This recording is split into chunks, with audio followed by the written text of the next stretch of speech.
Christophe, une nouvelle saison en 2022. On a de nouveau alterné les disciplines pour ton plus grand plaisir, mais aussi pour le nôtre. Il y a quelque chose qui t'a plus marqué cette année écoulée? Oui, j'ai fait une très bonne saison en course de côte avec ma Citroën AX qui est réellement aboutie.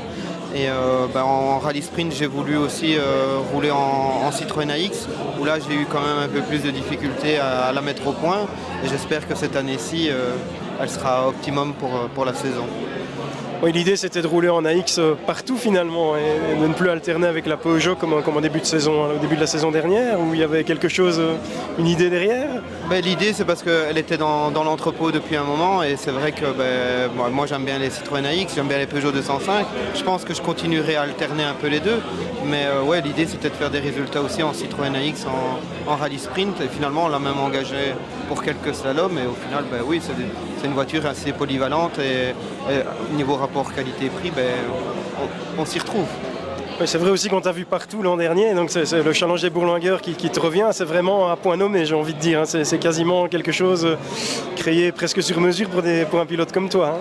Le fait d'alterner la course de côte et le rallye sprint d'office, ça fait quelques épreuves et c'est vrai qu'on accumule des points.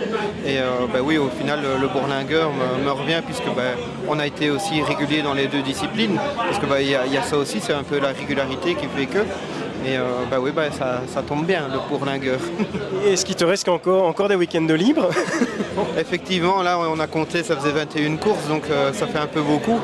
Mais voilà, après c'est une passion et je préfère être dans mon baquet que dans mon fauteuil. Donc oui, mais c'est vrai que ça fait beaucoup de courses.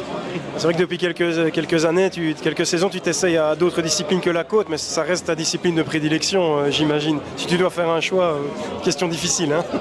C'est pas une question difficile, non, c'est vrai que c'est la course de côte qui me plaît le mieux. Maintenant c'est vrai que j'ai goûté au circuit au niveau RACB et ça me plaît aussi vraiment vraiment bien. Maintenant la course de côte, je pense que ça restera pour toujours ma discipline. D'accord, merci. Et quels sont les projets avant de te quitter pour 2023? Honnêtement, j'en ai pas. Je pense c'est de réaligner les voitures et prendre du plaisir avec. Et il n'y a pas réellement d'objectif pour l'année prochaine. Super, merci.